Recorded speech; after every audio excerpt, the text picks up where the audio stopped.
সুন্দৰভাৱে শাস্ত্ৰই আমাক পদবন্ধে প্ৰকাশ কৰিছে। তাৰ পাছতো যদি আমি তাক আশ্ৰয় নকৰি অন্য পন্থাক আশ্ৰয় কৰোঁ, তেতিয়াহ'লে আমাতকে দুৰ্ভগীয়া দ্বিতীয় এজন নাই। কৃষ্ণ।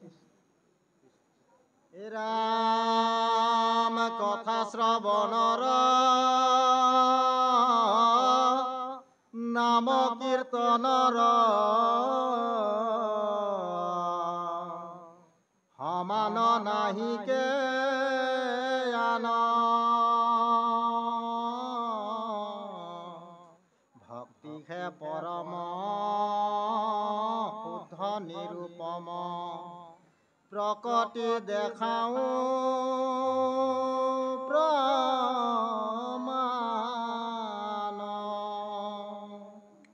কিৰাত কছাৰী খাচী গাৰো মিৰি যৱন কংক গোৱাল অসম মুলুক ধোবা যে তুৰুক কুবাচম লেচ চণ্ডাল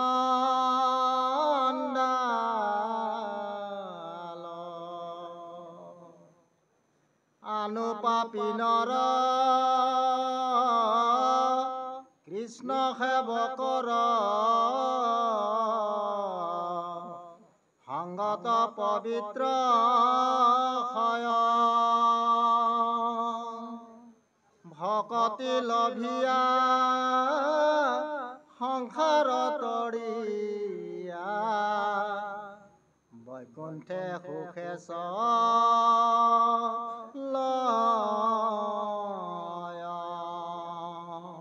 ও হে নৱদভূত মহিমা যুগুত পৰম ঈশ্বৰ দেৱ কপট কয়েৰি যাৰ পাৱে পৰি ব্ৰহ্মাহৰে কৰে সেৱ।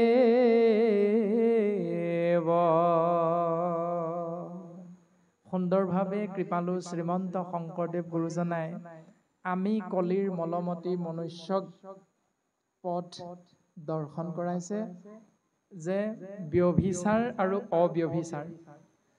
ব্যভিচাৰ হ'ল কৃষ্ণস্তু ভগৱন্তৰ নাম আশ্ৰয় নকৰা, আৰু অব্যভিচাৰ হ'ল কৃষ্ণ দেৱৰ গুঞ্জক আশ্ৰয় কৰা। যে ব্যভিচাৰ ভকতিত কৃষ্ণক নাপায়, জানি নভজিলে গুণ দুখ হুয়া যায়। ব্যভিচাৰ ভক্তিত কৃষ্ণদেৱৰ কৃপা লাভ নহয়। আৰু এইটো জানিও যদি ব্যভিচাৰ ভক্তিকে আশ্ৰয় কৰা যায়, তেতিয়াহ'লে তেওঁৰ যিমান গুণ আছিল সমস্তখিনি দুখলে পৰিণত হৈ যায়। আৰু তাকেই প্ৰকাশ কৰিছে যে ভক্তিহে পৰম গুৰু নিৰূপম প্ৰকটি দেখাও প্ৰমাণ। তোমাক আমি ভক্তিৰ প্ৰত্যক্ষ প্ৰমাণ দিওঁ শুনা। অসম মুলুকত থকা কিৰাত কছাৰী খাচী গাৰো মিৰি যৱন কংক গোৱাল অসম মুলুক ধোবা যে তুৰুক কুবাচম ম্লেচ্ছ চাণ্ডাল। এনেধৰণে এই সংসাৰত থকা সমস্তখিনি অন্ত্যজু জীৱতত্ব মনুষ্য হৈ যদি কৃষ্ণ সেৱকৰ সংগ আশ্ৰয় কৰে, তেতিয়াহ'লে কৃষ্ণ সেৱকৰ সংগত তেওঁ পবিত্ৰ হ'ব পাৰে। আৰু পবিত্ৰ হৈ ভকতিক আশ্ৰয় কৰি সংসাৰৰ পৰা তৰি বৈকুণ্ঠলৈ সুন্দৰভাৱে যাব পাৰে, গমন কৰিব পাৰে। এই দৰ্শন প্ৰকাশিত হৈছে যে আনু পাপিনৰ কৃষ্ণ সেৱকৰ সংগত পবিত্ৰ হয়, ভকতি লভিয়া সংসাৰ তৰিয়া বৈকুণ্ঠে সুখে চলয়। এতিয়া এইটো দৰ্শন সকলোৰে জ্ঞাত। তৎসত্বেও কৃপালু গুৰুজন বস্তুৱে এই সংসাৰত গুৰু ৰূপত, ভগৱন্ত বস্তুৱে গুৰু ৰূপত জন্ম গ্ৰহণ কৰাৰ আগত আমাৰ সমস্ত জনৰে জ্ঞাত। পূৰ্বকালে ই দেশত নাছিল ভকতি, নানা দেৱ পূজা মাত্ৰ আচৰে সম্প্ৰতি। কেনেকৈ? নানা দেৱ পূজন কৰয় বলিদান, শংখ চাগ মহিষ কাটৈ অসংখ্য প্ৰমাণ। এনেকৈ ভগৱন্ত বস্তুৰ সন্তান স্বৰূপ জীৱই এক দেৱ এক সেও একত বিনে নাই কেও পৰম সত্যক অনুধাৱন কৰিব নোৱাৰাৰ বাবে বিভিন্ন দেৱ দেৱতাক সন্তুষ্ট কৰিবৰ বাবে বলি বিধান প্ৰক্ৰিয়াৰে পূজা সেৱা কৰি পৰম গতিৰ বিপৰীতে অধোগতি যোৱা দেখি পিতৃ কৃষ্ণ তত্ত্বই চিন্তা কৰিছে। কি বুলি? উলুক তল গৈল কলি পাপ সাগৰত কৃপাময় কৃষ্ণে চিন্তা কৰি বৈকুণ্ঠত ভগৱন্তই চিন্তা কৰিছে যে কেনেকৈ মোৰ সন্তান জীৱক মই বিপথে পৰিচালিত হোৱাৰ পৰা সৎ পথলৈ আনিব পাৰিম। আৰু উপায় চিন্তা কৰি কি কৰিছে? ৰামে ইটো লোক সমস্তকে কৰিতে উদ্ধাৰ শংকৰ মাধৱ ৰূপে ভৈলা অৱতাৰ।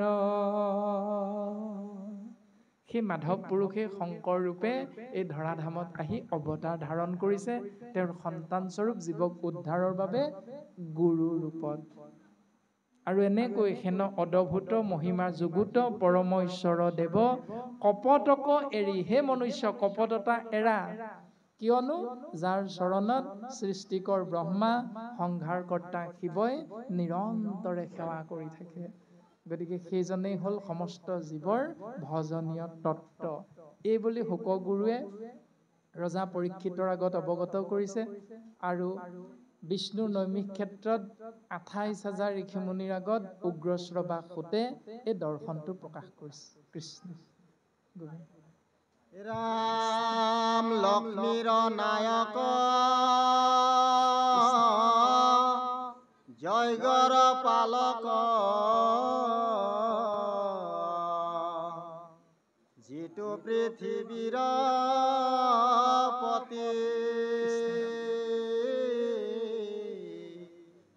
যাদৱ গণৰ ভক্ত পাণ্ডৱৰ পালক পৰম গতি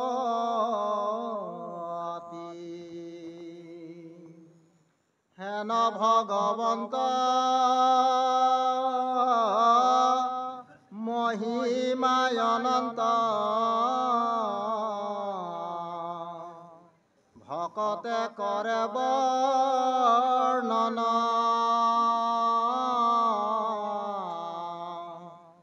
হে কৃষ্ণনাথ নমোদময় মাথ হুয়ুক মুত প্ৰসন্ন। কৃষ্ণ কৃষ্ণ মোৰ পৰম শ্ৰদ্ধাৰ কৃপালু বাপাই সমস্ত।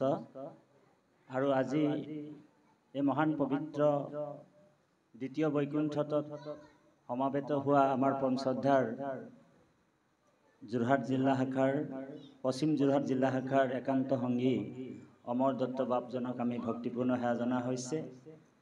আৰু এই মহান পবিত্ৰ অনুষ্ঠানটিত পাঠ আৰু ব্যাখ্যাৰ দায়িত্বত অসমৰ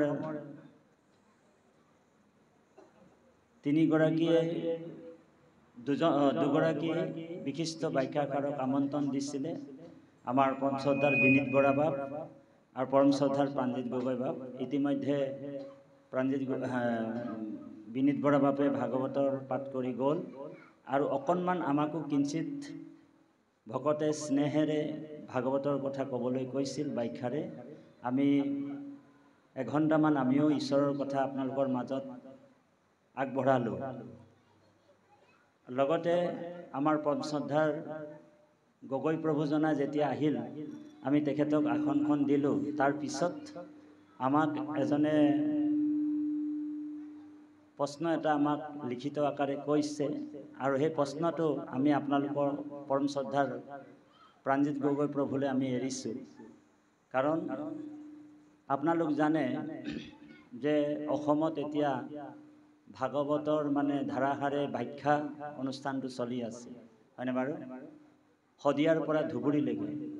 গতিকে প্ৰশ্নটো এনেকুৱা, আমাকো বহুত জেগাত মাতে, আমাৰ পৰম শ্ৰদ্ধাৰ গগৈ বাপুকো মাতে, অসমৰ বিভিন্ন জেগাতে আমি ভাগৱতৰ কথা ক'বলৈ যাওঁ। বিভিন্ন সমাজত আমি ঈশ্বৰৰ কথাকে প্ৰচাৰ কৰিছোঁ। মহাপুৰুষ জগতগুৰু শ্ৰীমন্ত শংকৰদেৱৰ যি এক শৰণ হৰিৰ নাম ধৰ্ম, যি এক দেৱ এক হেৱ একত বিনে নাই কেও, হয়নে বাৰু? আৰু এইটোক নৱ বৈষ্ণৱ ধৰ্ম বুলি কৈছে।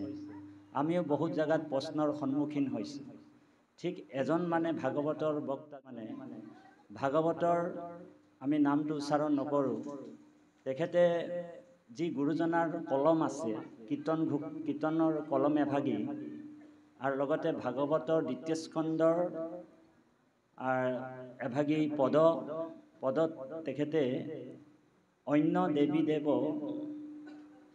নকৰিবা হেব, মূৰ্তিকো নেচাইবা প্ৰসাদ নখাইবা, ভক্তি হৈবে বেভিচাৰ।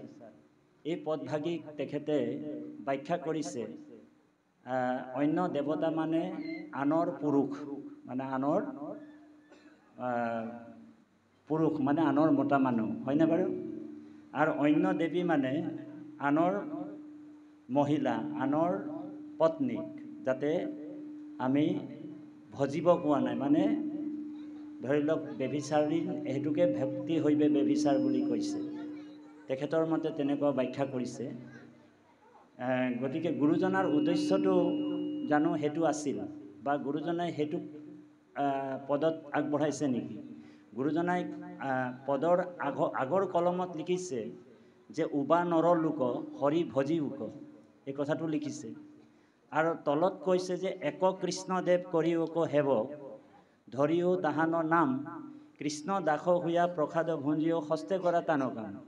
গতিকে আমি এনেকুৱা ধৰণৰে ভকত সমাজক আমি ব্যাখ্যা কৰিছোঁ যে আমাক ভগৱন্ত গুৰুজনা আৰু ভগৱন্তই আমাক এক কৃষ্ণ দেৱতেই শৰণাপন্ন হয় কেৱল কৃষ্ণকে ভক্তি কৰিবলৈ কৈছে।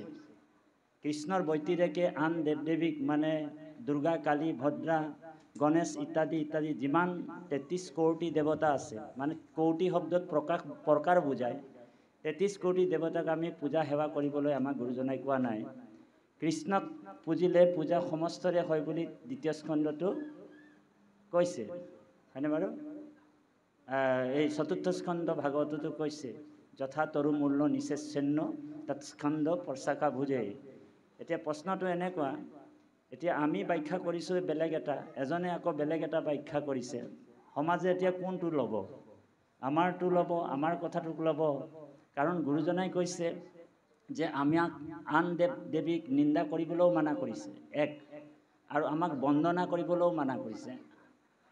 আন দেৱ দেৱী নবন্দিবা আৰু নিনিন্দিবা, আন ধৰ্ম নিহিংসিবা, লাগিলে সেই আন দেৱ দেৱী ধৰ্মক নিন্দা কৰিবলৈও মানা কৰিছে। কিন্তু আমি যদি এক শৰণৰ কথা যদি আনিব বিচাৰোঁ, তেতিয়া আমি অন্য দেৱী দেৱীক পূজা কৰিবলৈ কোৱা হয়, মানে ক'লে সেইটো এক শৰণৰ কথা কোৱা হ'ব নেকি? প্ৰশ্ন মানে। গতিকে আমাৰ প্ৰশ্নটো আৰু কৈছে যে এতিয়া আমাক ভকতে যেনিবা নিমন্ত্ৰণ কৰে, এতিয়া নিমন্ত্ৰণ কৰিলে আমি গুৰু বস্ত্ৰ পৰিধান নকৰাকৈ আমি ভাগৱত ব্যাখ্যা পাঠত নবহোঁ, আসনত নবহোঁ। এতিয়া কিছুমানে যেনিবা ভাগৱতৰ আসনত যেনিবা তিনি মাতিছে, ৰাইজে আশা কৰিছে যে তেওঁ ভাগৱতৰ পৰাই আমাক কথাবিলাক ক'ব, ভাগৱতৰ পৰাই শ্ৰৱণ কীৰ্তন কৰাব, হয়নে বাৰু? কিন্তু তেওঁ ভাগৱতৰ ওচৰত যদি ভাগৱতৰ তিনি বস্ত্ৰ পৰিধান কৰি যিটো আমাৰ গুৰু পৰম্পৰা, সেইটো পৰম্পৰা নধৰি তেওঁ যদি ভাগৱতৰ আগফালে নবহি যদি অন্য কথা বাখানি থাকে, তেতিয়া সেই সমাজখনে সেই বক্তাৰ পৰা কি আশা কৰে? গতিকে তেনেকুৱা মানে সমাজত বিভ্ৰান্তি কৰি ফুৰা ভকত মানে ব্যাখ্যাকাৰক যদি ওলাব, তেতিয়া মহাপুৰুষ যি গুৰুজনাৰ যি এক ঈশ্বৰবাদৰ কথাটো আমাৰ মাজত, আমাৰ সমাজত এদিন উঠি গুচি যাব। আৰু আমিও সকলোৱে যিসকলে কেৱল ভগৱন্ত নিৰ্গুণ ব্ৰহ্ম ভগৱান কৃষ্ণৰ সেৱা পূজা কৰি আছোঁ, যি আমাৰ নামঘৰ আমাৰ সৃষ্টি হৈছে, গুৰুজনাই নামঘৰত ভাগৱত সৃষ্টি কৰিছে, আমিও তেনেহ'লে নামঘৰবিলাকত দুৰ্গাৰ এটা মূৰ্তি ৰাখিব লাগিব, হয়নে বাৰু? কাৰণ যদি তেনেকুৱা ব্যাখ্যাবিলাক হৈ থাকে তেতিয়া আমাক গুৰুজনাই দুৰ্গাৰ মূৰ্তি, কালীৰ মূৰ্তি, বিশ্বকৰ্মাৰ মূৰ্তি ৰাখিব লাগে। তো গতিকে প্ৰশ্নটো অলপ দীঘলীয়া হ'ল বাপাই সমস্ত। গতিকে এইটো আমাক ভালকৈ আমাৰ পঞ্চধাৰ প্ৰাণজিৎ গগৈ বাপে মানে একেবাৰে খোলাসা কৰি দিব লাগে কথাটো, কাৰণ তেখেতে বহুত প্ৰশ্নৰ সন্মুখীন হয় আৰু আমিও হওঁ। আৰু আজি এই বাপজনৰ যিটো প্ৰশ্ন আছিল, এই প্ৰশ্নটো আচলতে আমাক লিখি কিনি দিছিল, কিন্তু আমি বাপজনলৈ আগবঢ়ালোঁ আৰু সবাৰো চৰণত এভাগি এই কথাখিনি ক'বলৈ যাওঁতে হৰ চকুতি অপৰাধ মৰিখনৰ হেতু আমি আপোনাৰ সবৰ চৰণত সেৱা জনাইছোঁ। কৃষ্ণ জয় গুৰু শংকৰ, অপৰাধ বিনাশন কৃষ্ণ।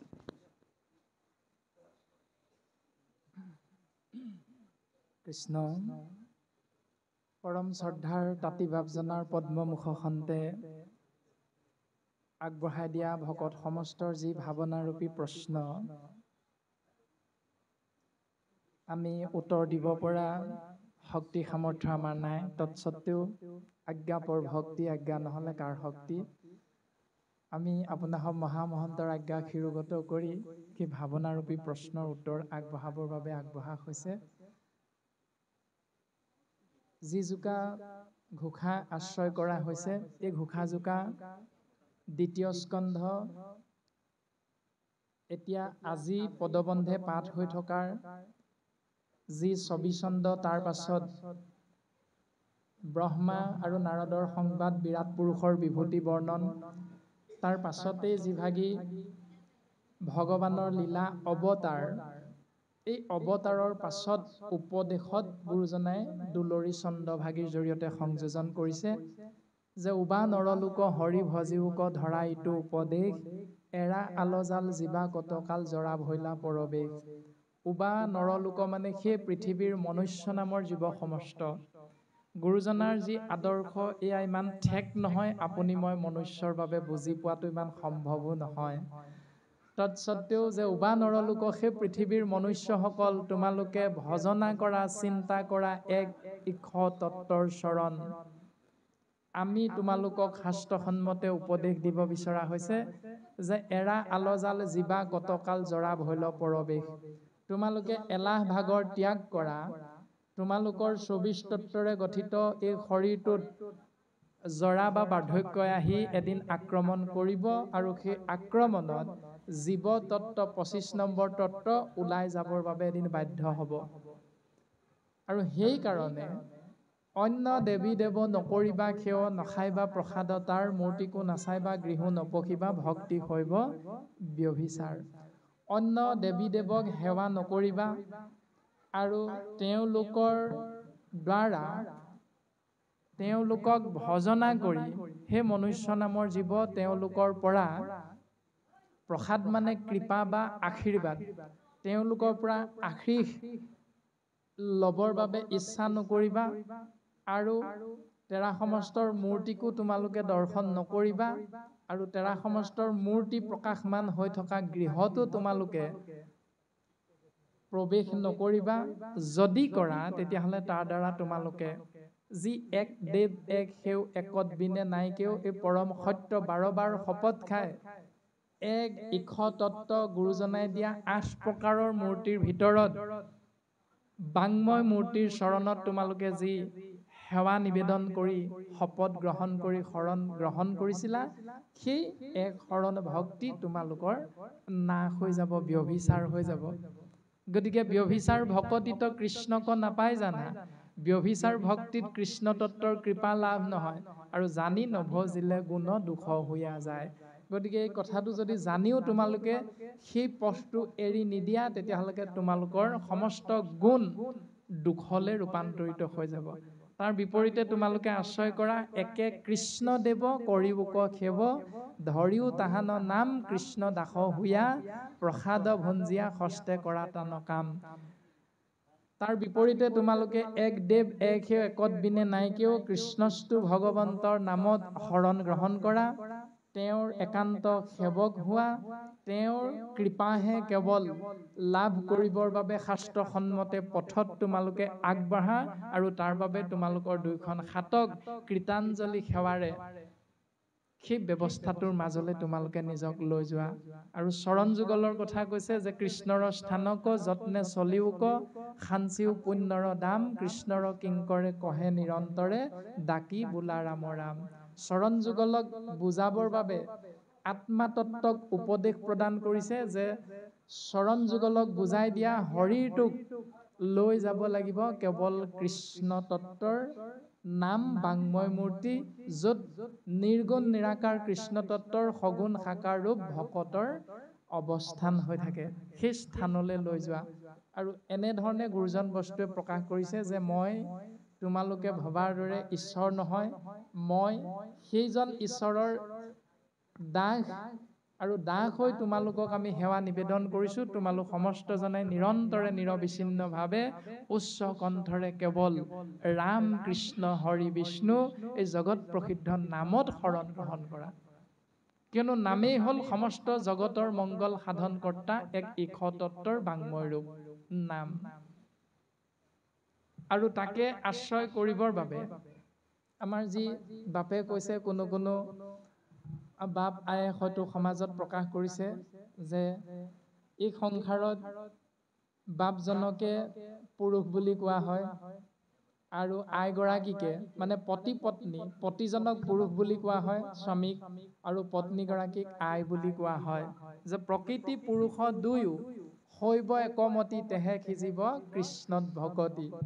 হয়, স্বাভাৱিক অৰ্থত আমি বুজিবৰ বাবে বাপজনেই পুৰুষ আৰু আইগৰাকীয়ে প্ৰকৃতি, কিন্তু শাস্ত্ৰসন্মতে বৰ্তমান বিৰাট ভগৱন্তৰ বিৰাট ৰূপ প্ৰকৃতি সৃজনত গোটেই কথাখিনি সুন্দৰভাৱে আছে দ্বিতীয় স্কন্ধৰে। আজি হয়তো সেইখিনি আমি পাবলৈ হয়তো সক্ষম নহমগৈ, গতিকে বাপেও প্ৰশ্নটো আগবঢ়াই দিছে। প্ৰকৃতি মানে ২৪ তত্বৰে গঠিত আমাৰ এই শৰীৰটো হ'ল প্ৰকৃতি, আৰু প্ৰকৃতি স্বৰূপা শৰীৰটোত ২৫ নম্বৰ তত্ত্ব আত্মা যেতিয়া প্ৰকাশ হয় তেতিয়াহে প্ৰকৃতি পুৰুষত দুয়ো শৈৱ একমতি। শৰীৰ স্বৰূপ প্ৰকৃতিৰ লগত আত্মা পুৰুষ যেতিয়া অৱস্থান কৰিব তেতিয়া পুৰুষৰূপী ঈশ তত্ত্ব আত্মাক আমি দেখা পাম সগুণ সাকাৰ ৰূপ। আৰু যদি প্ৰকৃতিৰ আশ্ৰয় নহয় ভগৱন্ত পৰমাত্মা, তেতিয়া আমি কেতিয়াও ভগৱন্তক সগুণ সাকাৰ ৰূপত দেখা নাপাওঁ। সেইকাৰণে ভগৱন্তই প্ৰকৃতি স্বৰূপ শৰীৰটোক আশ্ৰয় কৰে, যত জীৱ তত শিৱ এনেধৰণৰ প্ৰকাশিত। কিন্তু তাৰ অৰ্থ এইটো নহয় যে প্ৰকৃতি মানে আইগৰাকী আৰু পুৰুষ মানে বাপজনৰ কথা নাই কোৱা। এইটো হ'ল আমাৰ বাস্তৱসন্মত পৃথিৱীখনত কোনোবাই সহজতে বুজি পাবৰ বাবে দিয়া হয়তো উদাহৰণো হ'ব পাৰে, কিন্তু তাৰ কাৰণে সেই ব্যক্তিজনে কেনেধৰণে বিষয়টো টানি আনিছে সেইটো সেইজনেহে জানিব। আৰু সম্পূৰ্ণ ভিডিঅ'টো আমি নুশুনালৈকে বা তেওঁৰ লগত প্ৰত্যক্ষ ৰূপত আমি কথা নপতালৈকে হয়তো ইয়াৰ এটা সদ উত্তৰ আমি তেওঁৰ ভাৱনাটো বুজিব নোৱাৰিম।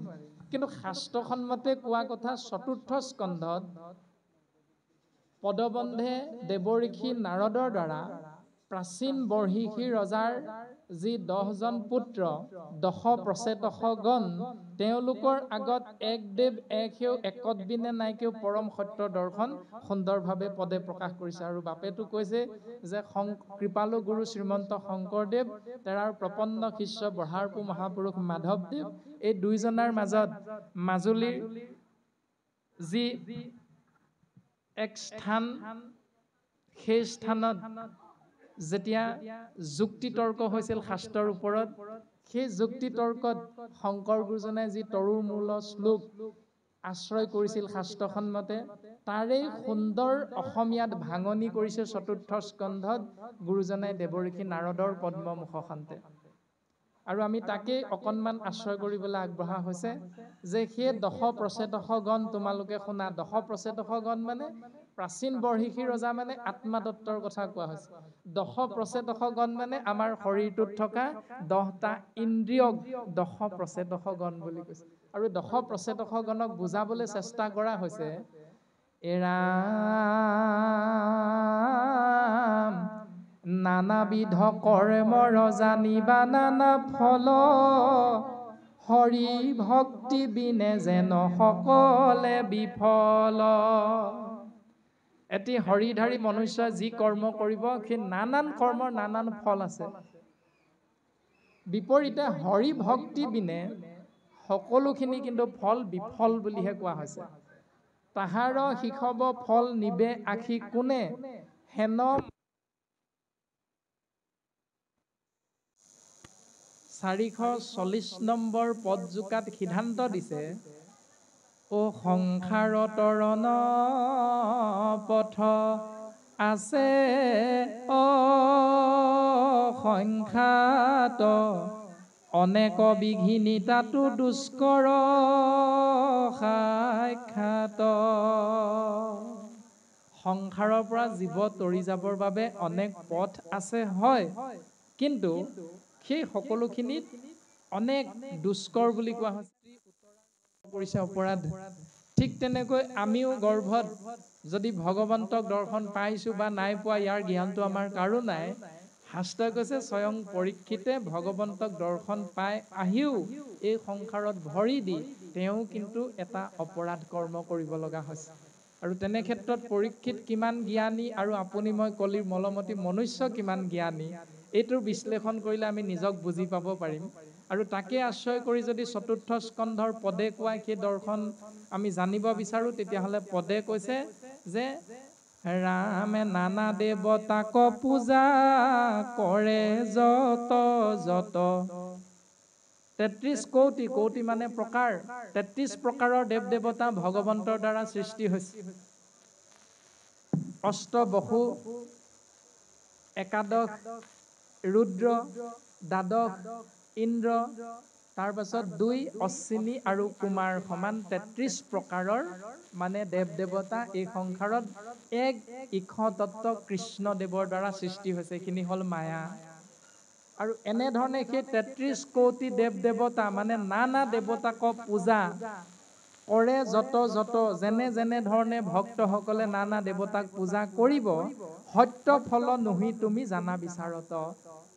সেই 10 প্ৰচেতকগণ তোমালোকে মনত ৰাখিবা, এইবিলাক সত্য নহয়, এইবিলাক হ'ল অসত্য। আৰু তাৰে এটি উদাহৰণ প্ৰকাশ কৰিবলৈ আগবাঢ়িছে, ৰামে দেৱতাৰ পূজা কৰি কৰ্ম কন সাধে, স্বপ্নত যে হেন চনাত শুই পৰো, এইটো হ'ল সপোন। মায়াময় সংসাৰৰ এইটো হ'ল সপোন। আৰু সেইখিনি সময়তে আপুনি মই কোনোবা এটা অট্টালিকাত গৈ সোমাইছো, কোনোবা এখন হোটেলত সোমাইছো, সুস্বাদু মিঠাই খাইছো, এনেকে এটা সপোন দেখি থাকো। আৰু তাৰ দ্বাৰা শাস্ত্ৰই কৈছে স্বপ্নত যেহেন স্বপ্ন নিদ্ৰা মাত্ৰ সাধে, যে সংসাৰখনে যিহেতু মায়া, জগত মিথ্যা, ঈশ্বৰ সত্য, গতিকে মায়াময় সংসাৰখনে যিহেতু মিছা, তাত আপুনি মই জিৰণি লৈ থকাটো মিছা। আৰু সেই মিছা সপোনটোত আমাৰ কৰ্মৰ দ্বাৰা এটাই সাধন হয়, সাধনটো হ'ল কেৱল মাত্ৰ সাধে, মানে আমি কেৱল জিৰণিহে ল'ব পাৰো, তাৰ বাহিৰে বেলেগ আমাৰ একো নহয়। তাৰমানে দিনটো হাত দুখনে কৰ্ম কৰিছিলো, হাত দুখন অকণমান জিৰণি লোৱাৰ লগে লগে হাত দুখনে অকণমান শক্তি অকণমান পোৱাৰ দৰে অনুভৱ হয়।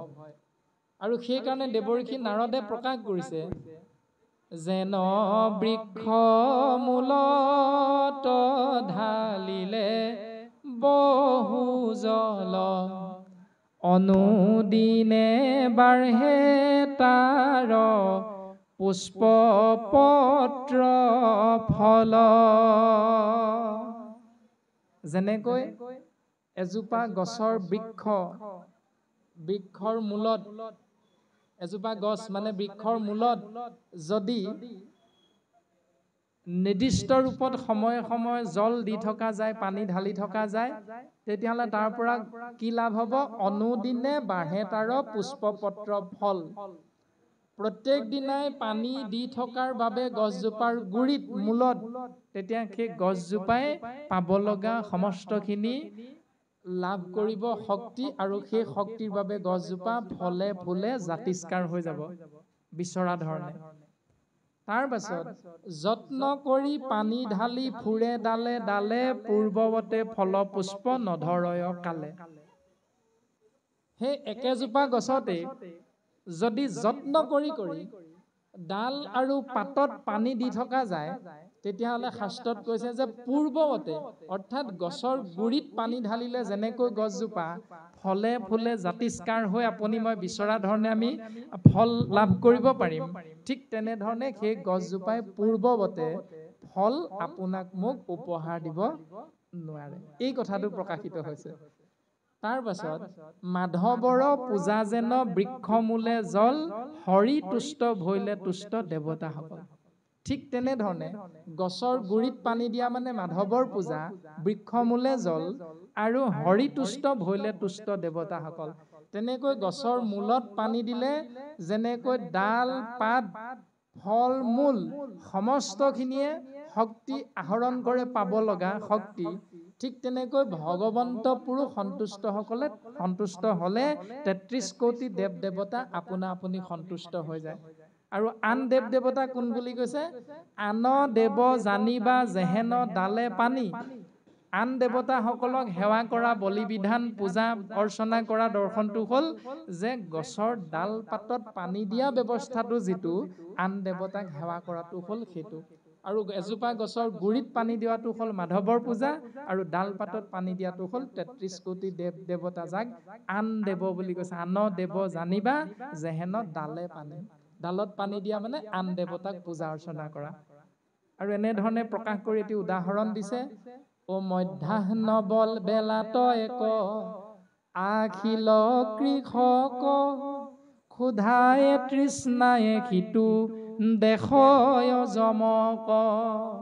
দুপৰীয়া সময়ত পথাৰত হাল কোৰ বাই এজন খেতিয়ক যেতিয়া ঘৰলৈ ঘূৰি আহে, তেতিয়া আমি সকলোৱে গম পাওঁ সেই খেতিয়কজনে ৰ'দ বৰষুণত তিতি বুৰি কিমান খঙত আহে ভোকে লঘোণে, আৰু সেইজন সাক্ষাৎ যমৰ লগত তুলনা কৰিছে। এতিয়া তেনে এজন কৃষক বা ব্যক্তিক হাতে কাণে নাকে চক্ষু ভৰি ঢালে পানী বা জল, তথাপিও নুগুচয় উদৰ বিকল।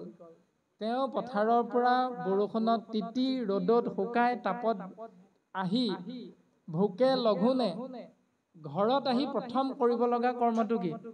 আমি সকলোৱে জানো খেতিয়ক হিচাপে প্ৰথম ঘৰত আহি আমি হয় পুখুৰীৰ পাৰলৈ যাম, নহয় দমকলৰ পাৰলৈ যাম। দমকল বা পুখুৰীৰ পাৰত আমি কি কৰিম? প্ৰথম একেবাৰে মূৰৰ চুলিৰ পৰা ভৰিৰ নখ পৰ্যন্ত টিঙে টিঙে পানী ঢালো আমি।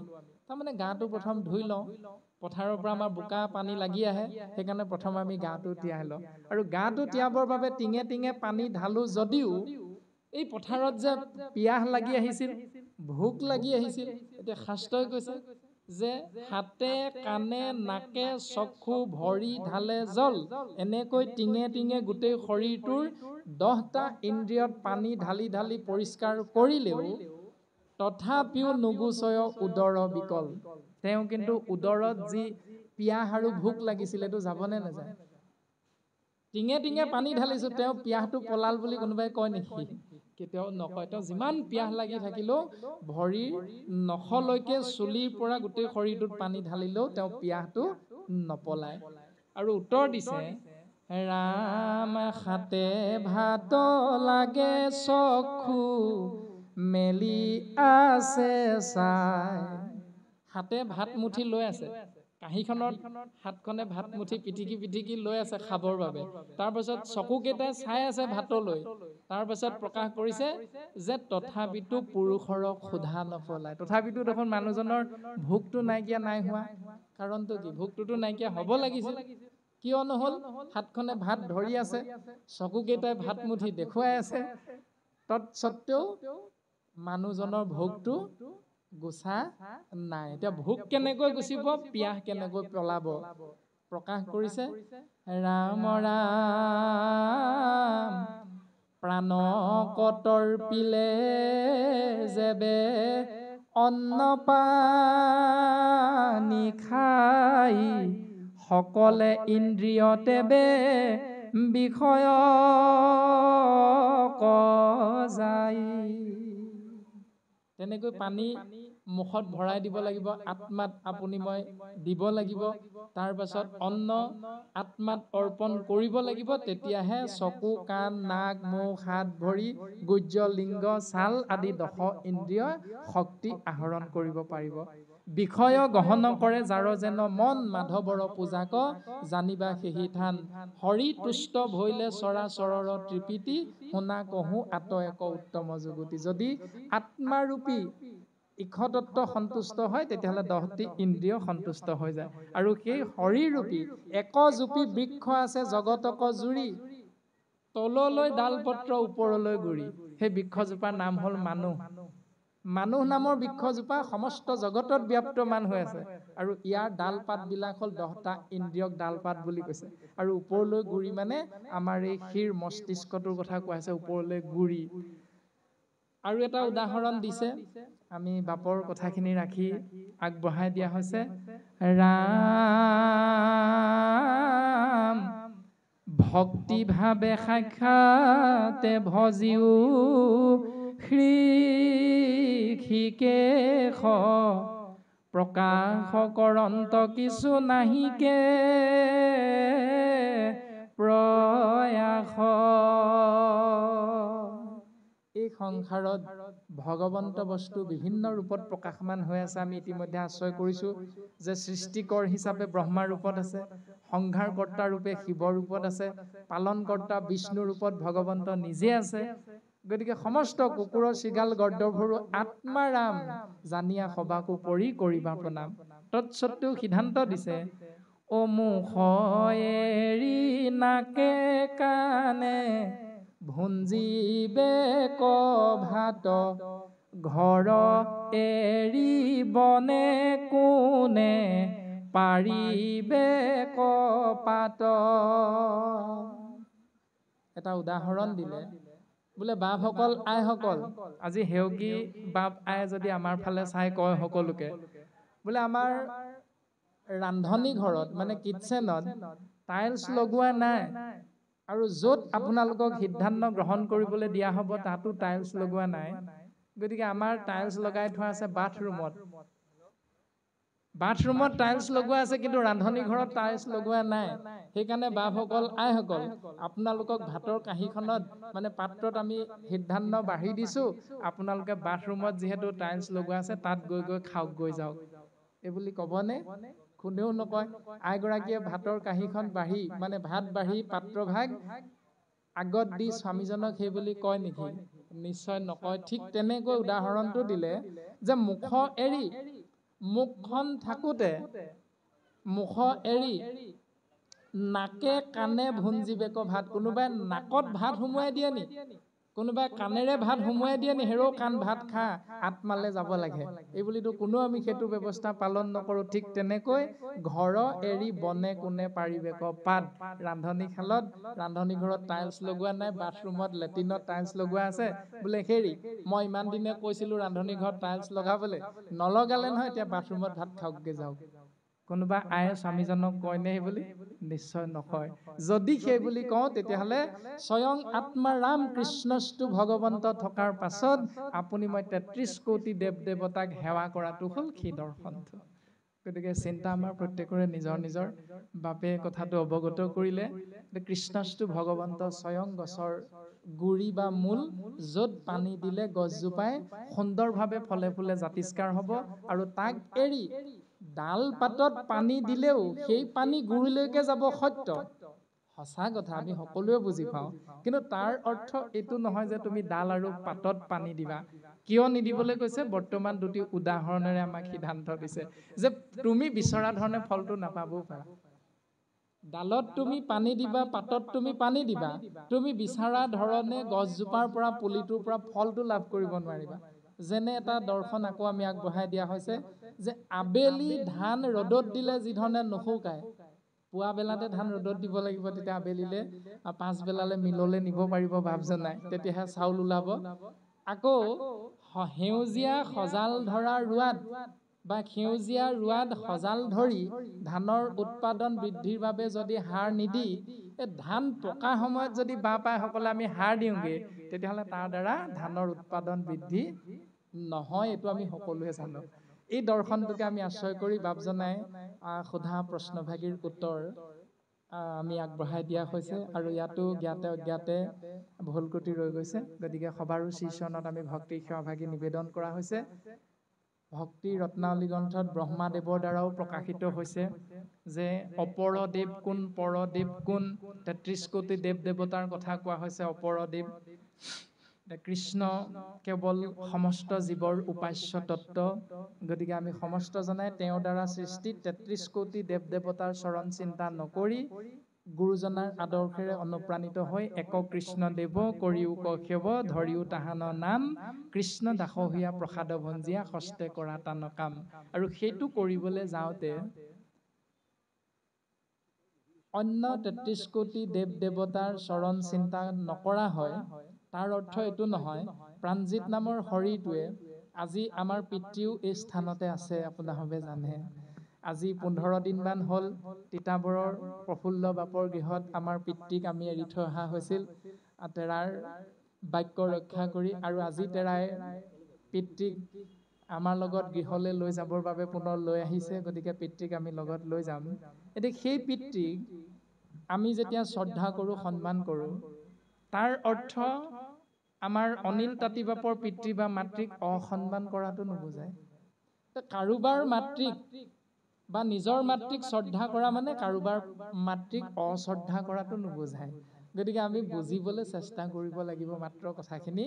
আৰু ভক্তি এনেকুৱা বস্তু নহয় যে মই ১৯৯৫ চনতে শৰণ ল'লোঁ আৰু বৰ্তমান ২০২৫ চন ৩০ বছৰ হ'ল আৰু তুমি শৰণ লৈছা ২০১৫ চনত মোতকে ২০ বছৰ পাছত, অৰ্থাৎ মোৰ ৫০ কেজি ভক্তি হ'ল, তোমাৰ ২০ কেজিহে হৈছে।